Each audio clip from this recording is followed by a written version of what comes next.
Today on The Dead Life, we're going to keep it a little bit lighter than the last 2 weeks' missing persons cases. Halloween is on the horizon, so we're going to talk about haunted experiences. If you have a paranormal story of your own, call in and share it for next week's Halloween episode. You can call me at 802-332-3811. Or if you have a relationship question for our Love Me, Love Me Not segment, you can leave that. You can follow me on Instagram at Medium Allison, or you can follow me on my Facebook fan page. You can watch me on YouTube to see fresh and past episodes of The Dead Life. Well, Sophia, welcome back. Halloween, pretty fun. I know. It's like your month. It is. It is. It's my month. It is. I think it's a little bit more fun looking forward to Halloween when you're young like you and you just dress like slutty animals, although you didn't this year. And it's just funny when you have daughters, and everyone out there who has them knows what I'm talking about. Somewhere in high school, they go from being a cute little princess to putting something on that makes you want to put a raincoat around them, which Grandpa Mike actually did to me, by the way, when I walked out the door for Halloween at 14, dressed like a French maid. Oh, I get it. I get that. Yeah, I was the Purge this year. So if anyone has any last minute ideas for costumes and they don't know what to do, just do the Purge. You just put a mask on and wear whatever you want. It actually looked really cool because it was like neon lights and it really popped. So that was cool. Yeah, shout out Party City. And then your friend Ashley, your roommate, she did Audrey Hepburn, which is always a good one. As long as you have a black dress and some pearls, you can make it work. So this time of year, it makes me think about, because you're watching scary movies and we all have our favorites like Hocus Pocus, Practical Magic, we watch all of our standards. But it also, as it's scary for everyone else, I love graveyards and I love this time of year and I don't find it scary at all. It actually thins the veil for communication for people who want to connect with the other side. And I think people can't underestimate that, especially with Scorpio sun. You can start feeling it coming in because this airs Tuesday, and I believe it's the next day that it goes in. Tom said the 23rd, today's 21st. So yeah, Wednesday it should be fully in Sun and Scorpio, and people are going to have a lot more experiences of their own, feeling presences and seeing things. And I don't recommend seances for people who are amateur because they can let things in if you have a weak mind or if you're not used to controlling some of what the other side has to bring. It can be a bit of a portal for mischievous to come through, mischievous entities. Yeah, no Ouija boards. No Ouija boards. Now, unless you're a bunch of professional mediums and psychics, and I've had that moment too, and that was a blast.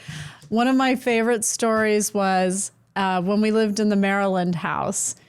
It was me and Jana, and we were at the house having cocktails, and people who knew my friend Jana, she was a tarot reader and a psychic herself, and the electricity went off.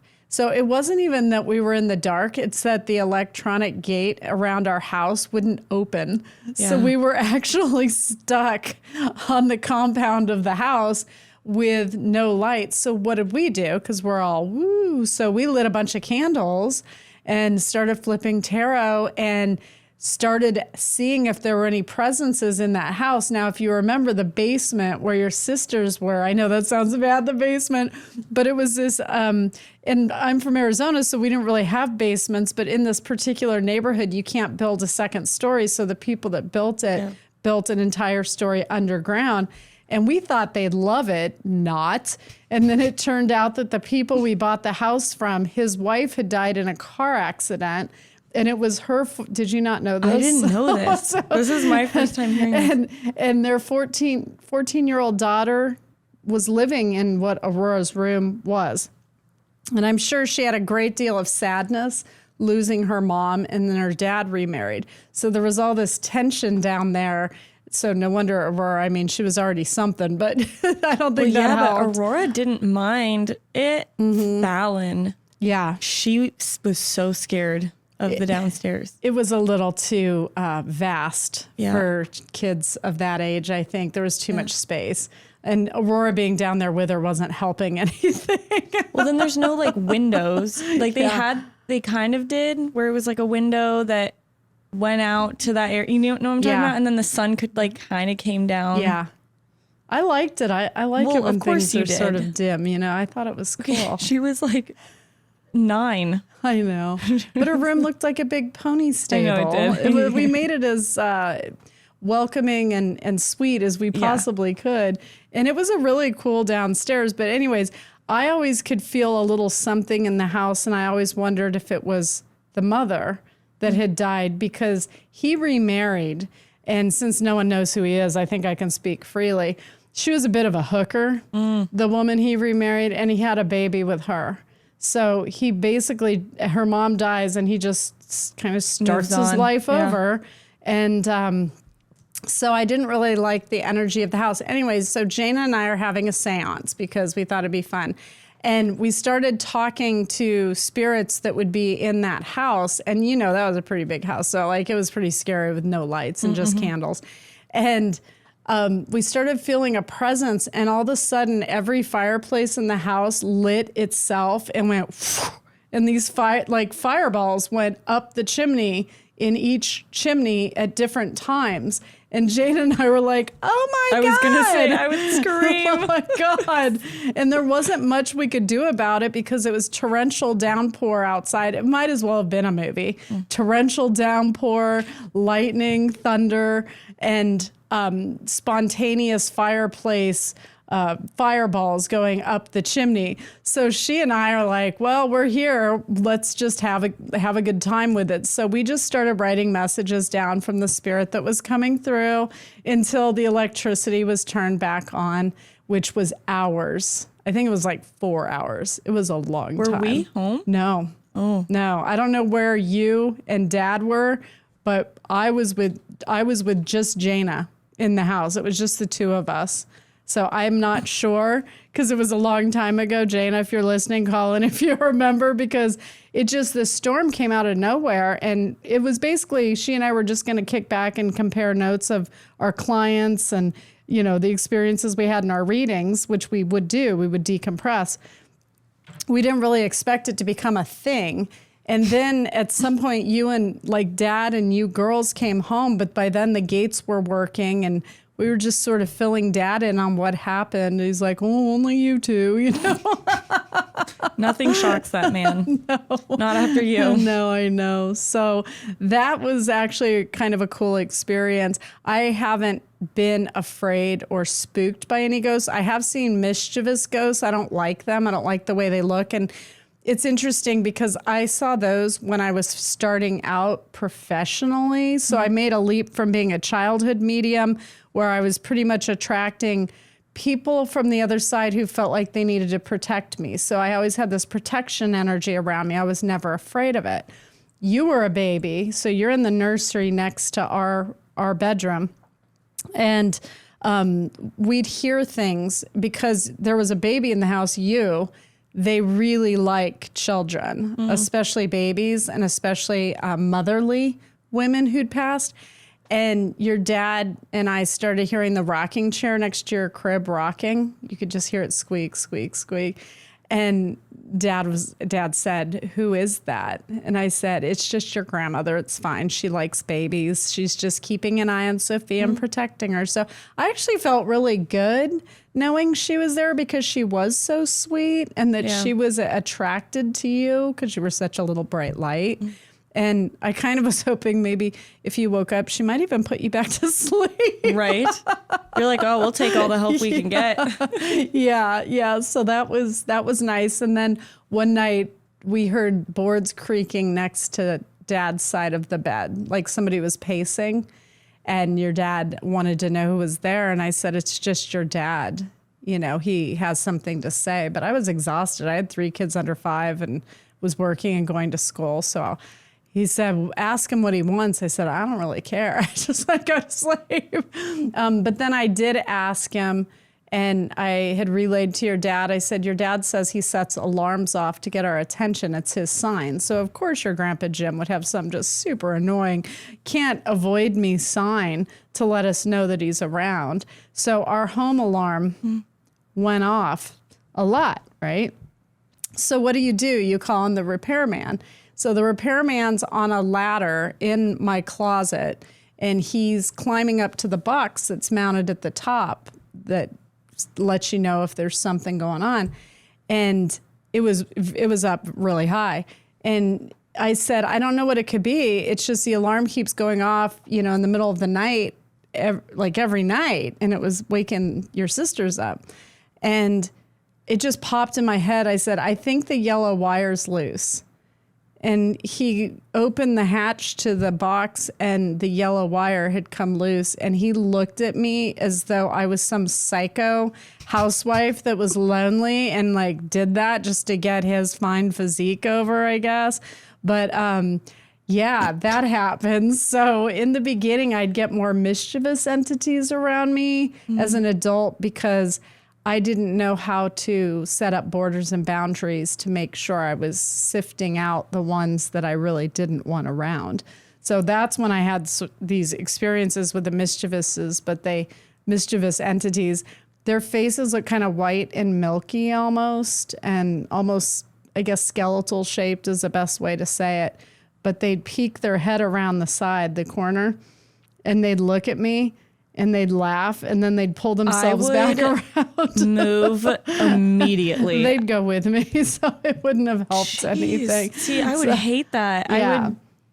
I don't know, get a priest over. Yeah. Well, then I did ask a medium who'd been doing it for years, and she was like, you have to set your borders and boundaries. And I had never done that before. I didn't know you needed to do that, which is why I wanted to talk about this, because there's a lot of you younger people out there who might experience some of those negative or dark entities or the mischievous ones, which were basically, in my opinion, this is what they feel like to me, people who lived a life of chaos, who really don't have a reason to cross because there's nobody there for them to connect with. So in the meantime, they just seem to bother people that they can access, which is why children probably experience them a lot. No borders and boundaries, So that was interesting. And I know you've had experiences over the years. Do you want to talk about yours? Yeah. So speaking of borders and boundaries, I remember, and for anyone listening out there that remembers, that we did, what was your YouTube series? Buried Emotions. Yes. Where it was during COVID, and she thought it would be a good idea to help the people who lost somebody over Zoom. And then, we put on YouTube so people could see what a reading was like, things like that. Anyway, a lot of people don't know that I was the one that was vetting them, and I got all the submissions in, and I had to talk to everyone individually and see, who'd be the best fit and things like that. Anyway, there was this one boy who died and was brought through, and I lived alone at this time. He was around my age though, and I think he had some sort of connection to me because we were similar in age, and I knew so much about his mom and him and everything that I would wake up in the middle of the night. It was like 4 a.m. every single night, and I would just knew it was him. And I remember one night I just looked down my hallway because my door was open, and I said, "What do you want? What do you want? Just tell me, and I will tell your mom. But after this, you need to leave me alone." And then anyway, after that night, I never woke up at 4 a.m. because I thought it was him again. You set boundaries. But I did, and I actually was physically yelling at my hallway. If anyone else would have been living with me, they'd be like, what is she doing? But I was just like, what do you want? I was so tired. Oh my God. I was like, sir. And I know exactly that feeling. I think he was attracted to you also because you're a pretty girl. So the fact that you're a pretty girl and you're around his age, because often, and I tell clients this, they'll pick the medium for the reading. So the people on the other side will say, "Hey, mom, respond to that." For instance, he could have said to his mom, "You need to respond to that. She needs to do the reading," knowing that he was going to connect not just with me, but then here's this other light that's similar that can hear him, that he can talk to, that's his age. How refreshing, right? Who's alive. So he was drawn to you. Yeah. But it's funny because growing up, okay, people don't know what it's like to be the daughter of a medium. And they think that I'm similar with just curiosity. Nope. I had zero curiosity. I said, absolutely not. I was terrified. Not interested. I was very just not interested. And then I remember when we lived in this one house, this girl, well, okay, I did a dance video with my friend Casey. Oh, that was cute. And as you do when you're 12, right? You set up your little laptop and Anyway, right behind us in the video was my bathroom door.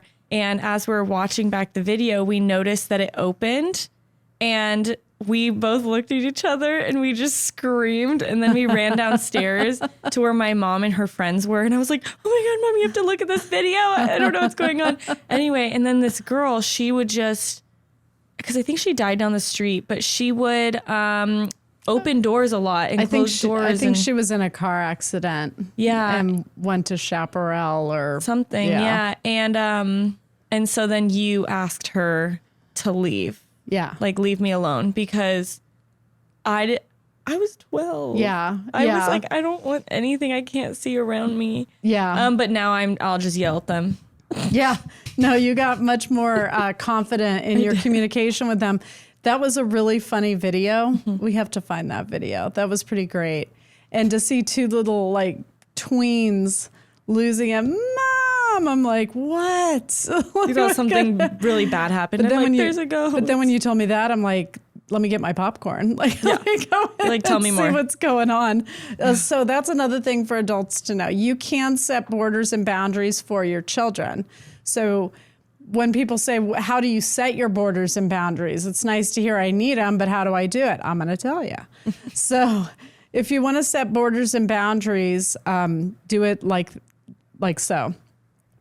Please block any mischievous or negative entities from coming near me or my family. And I say that to the other side, to my dad, to all the people connected to me, and walls go up. So when you're setting your borders and boundaries, I've said that since you were a little girl for you as well, and your sisters, to make sure dark entities stayed away from you. So that's me taking care of, I can do it for you as an adult. I'll still do it. I still say that mantra. So if you're out there and you're a mom with or without abilities, you don't need to have abilities to be able to set your borders and boundaries with the other side, especially if you're hearing your child say, there's someone in my room, like I feel a presence, or I'm not comfortable, there's someone under my bed, things of that nature. Go ahead and set that border and boundary and let them see you do it. It'll make them feel better, and it really does work. Now, when a few years pass, sometimes that will get a little weak, and I'll reignite it by repeating it again. Well, you remember one of my friends, do you remember he told me, he was like, oh, I have this entity that follows me everywhere I move.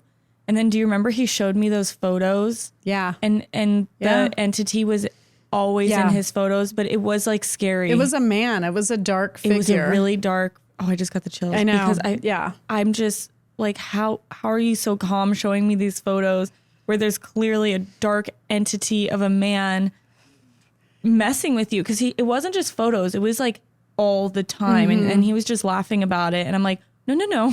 Right. That's really scary. We should take care of that. Well, there's a difference with energies of different spirits, because sometimes people will get a dread energy. The one that he had in the pictures, because I saw it, and they were a very defined shadow figure of a man that seemed a little foreboding. Not like a grandfather that shows up and sits on your bed and, brushes the hair out of your face and tells you he loves you. It wasn't like that. It was somebody watching him. Now, I'll break that one down too, because there are negative entities, dark entities that will be drawn to people who, and I mean no disrespect by this, it's just a fact, who either have a weak mind who drink or are excessive with medication or drugs. Have weaker minds, and they tend to draw dark entities because we draw similar energy to us. Typically, that's what we're going to bring in. So like energy is drawn to like energy. So for those of you who feel great, amazing presences around you, it's because you have that energy as well. So you draw in the good. For those of you, and I think everybody knows somebody like this, who just has sort of a weak mind that's gullible, or, you know, not free thinking kind of person, not a common sense person. They're kind of all over the place, and they're just very accessible. They're going to draw in people who just want to communicate sometimes in any way they can, because they know that you can hear them, and they know that they can come into your life. And affect it the way you want it to. So, or the way they want it to affect your life. So your friend, I know you like him, but if you were to look at it from an objective perspective, did he have a weak mind? I mean, what was he like? You know, yeah, I think that his family background as well was not very victim energy, maybe abuse. Exactly. So I think it makes sense that he drew in someone like that, because he would tell me he would sometimes wake up in the middle of the night and see him like float like right above him. And what's it called when you're paralyzed and like, but you're sleep paralysis. Sleep paralysis. Yeah. So he would wake up with that and then just have this being above him. Yeah. Which is terrifying. That would be frightening. Oh my gosh. And he hasn't moved. I'm like, what? But no, I think it's also with like a family background. If who you surround yourself with as well have that energy, then it could have been the person who started the abuse cycle in the family. Feeling just drawn to him. Feeling either guilty or, you know, seeing, because we're forced to see the effects of our actions in our lifetime. So sometimes they would even be subject to seeing how somebody broke the cycle, how long it took for that cycle to be broken of abuse. Maybe just a guilt feeling where he actually doesn't mean him any harm. He's more trying to apologize for starting the cycle. But you don't know until you start communication. So I actually could have gone in there and had a little powwow with him. You can. I don't. Yeah. I don't want to go anywhere near there. Sage and sweetgrass is really effective. Go to grannymagic.com if you need it. She grows her own. It's verified. It's good stuff. I use her products as well. And it just, to be able to sage and cleanse the house. She has a YouTube video that I think is excellent for how to properly smudge your house. And then how to sweetgrass it afterwards. And you have to do both. You can't just sage it. That takes out all energy, good and bad. Sweetgrass restores positivity. So there's a process to it. And that can be helpful. But for people such as myself, we'll just go in. And because I'm a strong energy myself, strong figure, very strong borders and boundaries, figures such as that will communicate with me. I'm unafraid of it. It's unafraid of me, and we can squash some stuff, you know, out there. I'm much more afraid of dark entities that are in living bodies than I am of the disembodied. So, I could see that. So Halloween's always been a bit of a ticker tape parade for me. Ever since I was little, I'm like, candy and costumes? Yes. Like, this is the best. And then as a teenager, I wore those little slutty outfits too. I can't even judge. The worst part is, okay, no one come for me. I don't like Halloween. Like, okay, hear me out. It's typically cold. Okay, this year it's not. Okay, but we're in Arizona. Yeah, it's typically really cold. You're expected to wear some little itty bitty thing. So it's then unfair. You're even more cold. And then getting an Uber home is like $1 bajillion. And if it even comes, sometimes they're out of them. And then even just picking the costume causes me so much stress. I'm like, oh my gosh. Let me point out something that my generation was well aware of with those little costumes when it got cold. If you look cold, there's a guy around that goes, "Can I give you my jacket?" It's a moment. Not anymore. Okay, that makes me sad. Not anymore. Now I just bring my own.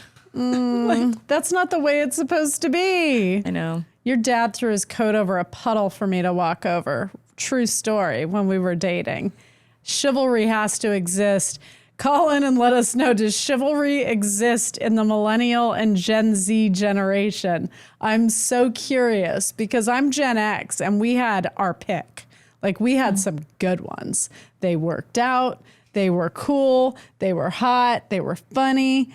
There were a lot of them too. So I don't know what happened after. I think it's social media because everyone, since you see so many hot people on social media, even if you don't know them, you think, oh, there's going to be someone better that comes along. Like if you just meet a normal person. That's a big mistake I see people make. Totally. And then you hear about all those like podcasts with those younger girls, right? Being like, oh no, men, I use them. And anyway, so then the men are bitter. Yeah. And then they're like, well, I don't want to put an effort if you're not going to be putting effort. And then it's like this whole thing. And there's a lot of confusion. And then no one is happy.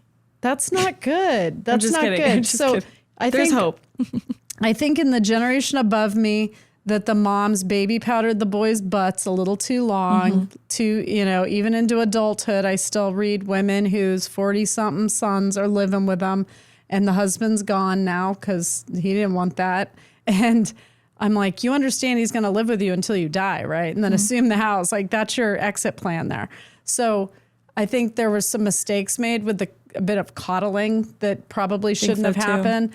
Well, they want to be babied. But then they made females of younger generation. See, our generation, Gen X, already knew that women were strong. We already knew that we could do anything we wanted to because that's what we were told growing up. You could do anything you put your mind to. We're like, great. So we just went out and did it, right? Now it becomes sort of a thing.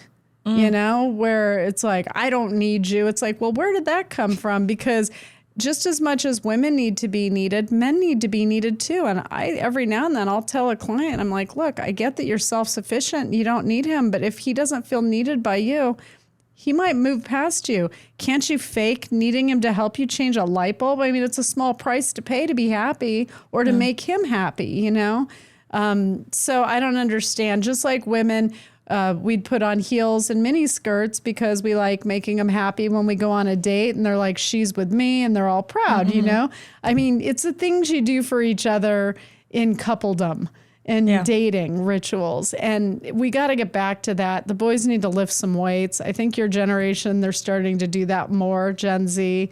And they're not going to college as much. They're getting the vocational training, and that's a good start. Well, you always told me that a man should always open your car door for you. So if it's like, especially a date. Yeah. So ever since you had told me that, I mean, she told me that forever, but now if a guy picks me up for a date, and he doesn't open the door, I will just stand outside the door. Yeah. And then he'll be like, oh my gosh. And then he'll run over and he doesn't mind at all. And he's like, sorry, right this way. And then they usually remember. Because you're letting him know that you're willing to let your guard down and let him treat you like a lady. Because one guy said that. He was like, oh, like I would love to. There's some girls out there that are so, I can do it myself. And that it's off-putting. And so then I was like, that's why I have to communicate what you like because I love that stuff. Right? I'm like, yes, bring me flowers. It's a nice gesture. It's just a really nice gesture. I stood outside of your dad's door when we were dating, and his friend Tim was riding with us, and I just stood there, and your dad was in the car, and I was like, I'm just gonna stand here. And Tim was like, I'll get your door. I'm like, nope, that's okay. I'll just wait until your dad got out and opened my damn door. Wasn't a lot to ask, was it? Well, now he's learned. After that, no, your dad is beautiful as a gentleman. It's so nice. I just had to teach him. Nanners wasn't big on that. That's okay. Now we know. So, so Halloween's turned into something different. And even the little kids, you see them, like they don't trick or treat as much or so. I don't understand it. I don't understand any of it. But, I think a lot of the millennial parents are going back to the way it was in the 90s. They want that for their kids because they had that too. I think so too. And I really appreciate that they're doing that. I think it's a good move on their part because like I said, I bring people through all the time. Technology is never part of anything I bring through. It just doesn't carry the emotion. So don't put too much of yourself into something that doesn't give you energy back. That's just an ego rub, you know? Yeah. So I know it's necessary in businesses and such, but there's a lot of little kids that don't own businesses that don't really need to be on there so much. Yep. So we'll see what happens. I love Halloween. I'm so proud of your sister, Fallon. She got full-size bars. She's ready to go. She's going to make treats for the neighborhood and chili. So she's excited. And I hope everybody else has their own traditions and is getting excited about Halloween too. I think there's one too many hauntings that I've experienced through the years between angels and mischievous entities and feeling just souls in graveyards, which I just love. I do. I always have, even as a kid. I can't help it. I'm an oddball that way. And I think if your little kid if they feel calm in a cemetery, you're probably going to be raising a medium because that's one of the first things that we'll be drawn to where we're like, oh, because we feel something there that we want to connect with. Mediums are just wired that way. It's why some of them have bad manners and ambush read people because they'll feel like they need to. It's like, this isn't about us. This is about the person, and maybe they don't want to be read. So borders and boundaries with the living and with the dead, so important as a medium as you walk this path.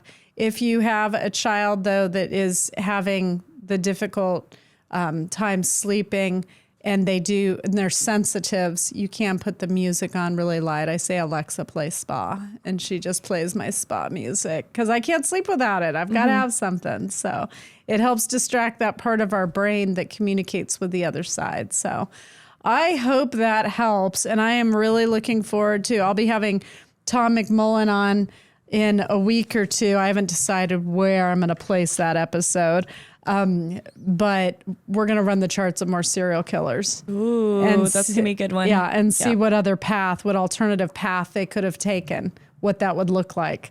And so if that's the case, which Tom has said before, because we've done an episode years ago on running Ted Bundy and Dahmer's charts, you could see that they could have gone in a different direction. That means there's people walking around that made a choice not to do the things they did. So we've got people that have the energy that they have, but they never acted on it. It's like, Well, and for you talking about kids that feel calm or just people that feel calm in cemeteries, for those of you listening that do not follow her on Instagram, she is coming out with a vodka. And one of the vodkas is a thinning the veil vodka. So, Resurrection vodka. I'm pretty excited about that one. And then there's a success and money vodka and then a love vodka. Yeah. Yeah, I've been busy last 2 years. Divination 22 is my new vodka company. And I took Appalachian Granny's centuries old infusion of flowers, berries, herbs, whatever that particular vodka potion calls for. And I made vodka, and I actually am filming today for the QR code that's on the back of the vodka bottle so that you know how to set your intentions properly. And I love that women for bachelorette parties or women that get together in general with the love potion, for instance, you become a coven when you're in numbers like that. Totally. Anything over 3. So if you want to get a bottle for Halloween, and you're in Scottsdale or Phoenix area, you can go to One Handsome Bastard in Old Town Scottsdale. That's my vodka distillery that I use, and they carry it there, or you can get a cocktail made with it and set your own intentions for Halloween. So I'm excited about that. So the money potion is available. Love potion should be available in the next week or 2. And then we're going to go ahead and form Resurrection vodka for thinning the veil so that y'all can communicate with the other side more easily. So thank you. I'm very excited. And Sophia is my incredible sales and marketing. I will be going to all the restaurants and bars. Yes, I'm very excited. So hopefully maybe you'll get it into some of them before Halloween. That's the plan. Okay, that's great. Well, Sophia, thank you so much. I always love sitting down with you. You know, you're like in my top 2 of people in the world. Well, thank you. I love being here. actually, let me revise that. I was going to say, that's like top 4 people in the world. Because that's you, Dad, and my sisters. And your sisters. Yeah. Oh, top 4. Sorry. I'm such an asshole. So don't die. Where can people find you? Oh my God. I'm a photographer, but I also work with my mom. But if you do want to check out my stuff, Sophia DuBois Photo on Instagram, or my website is the same. So yeah, and then she always posts me on her Instagram as well. So if it's easier to find me with that way, that's great. I did take all the photos of the vodka, so please hype me up in the comments. I'm very proud of you. I don't know what I'd do without you. So this is great. I love it. So, all right. Well, thank you for tuning into The Dead Life. Tune in next week for a fresh episode of The Dead Life. And as we ease into the sun in Scorpio, Tom McMullen and I are going to talk about astrological birth charts of serial killers and what taking a different path would have looked like for them. I'm Allison DuBois. This is The Dead Life. To all of my believers out there, don't stop believing. Join us next week on The Dead Life. And don't forget to subscribe now to get notified of every new episode.